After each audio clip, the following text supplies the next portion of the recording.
time. And yes, ameuliza pia wale wabunge walisema mambo bugeni last week, nitasema nini? Nitasema, uniruhusu niseme kwa kimombo. As I said before, politics is up and downs, and politics is mutually exclusive, because the things we chase for are the same. So sometimes for a position to be created, one person has to forgo the years, and therefore it's always a chase. So you also have to define yourself as a leader, the things you want to engage in, and respectively, as I say so. If I ask you, as my brothers and sisters who are here, I ask you what Kibaki told anyone in the year 2008 when he was president, you'd hardly remember. You'd have to go to your files to check what Kibaki said. But if you travel through or on Thika Road Superhighway, you don't need to remember anything Kibaki said. You see it with your own eyes.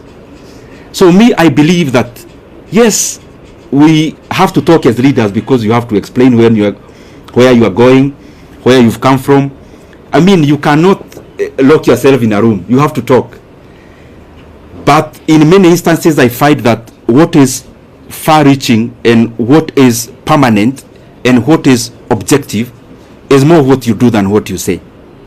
And therefore, in terms of what was said and whoever said it last week in Parliament, I would not be provoked to answer evil with evil, neither will I be provoked to answer an insult with insult. Time answers many things. Time answers so many things. I mean, if I allege, for example, if I come here and allege Kajim here is actually not from Kenya, and I say, no, I have evidence, he's actually not from Kenya. Only time. He may not need to say much.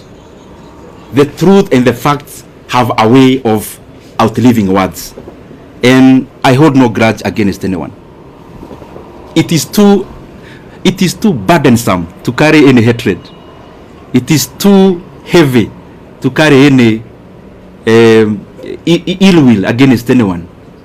I mean, you can only do that to the advantage of the people who calculate to make you wander from your path. Oh, sorry, Aden, and I think I'm taking too long to answer questions. Aden, allow me today, you've asked me to rate the government. You know, I've been chairman of budget. Definitely, I am likely to be subjective. In terms of rating of government, allow me not to answer that now, because I just left this position barely a week from today. I am likely to be subjective, but I think as leaders from wherever we are, from MCA level to what I hold to every other level, there is always work to be done. And from my corner, hopefully I'll do my best to chip in into that development so that entirely the country becomes better. But I also know, Aden, that you know, like all of you, I am a Kenyan, I live here, so I see what there is. So so Kenyans are better judges than ourselves as leaders. Yes. The last one is, what's your take on the solution? Your name is? My name is Jeff from Live Nation 254. Jeff? Jeff Zilla, Live Nation 254. Okay. What's your take on the agreement between the opposition, Raila Odinga, and the president? Will this agreement solve the issue of Gen Zs? Because the other time Gen Zs went to the streets and they wanted some support from the government. Will this help? Will this agreement help Gen Zs? Jeff, I think, but respectively though, those are the areas that I don't want to go today, because I don't want to distort the message for today. And since I'm around, Jeff, I'll give you audience. You know, now I'm not as busy as I used to do or to be. Maybe the last one on budget. Yes.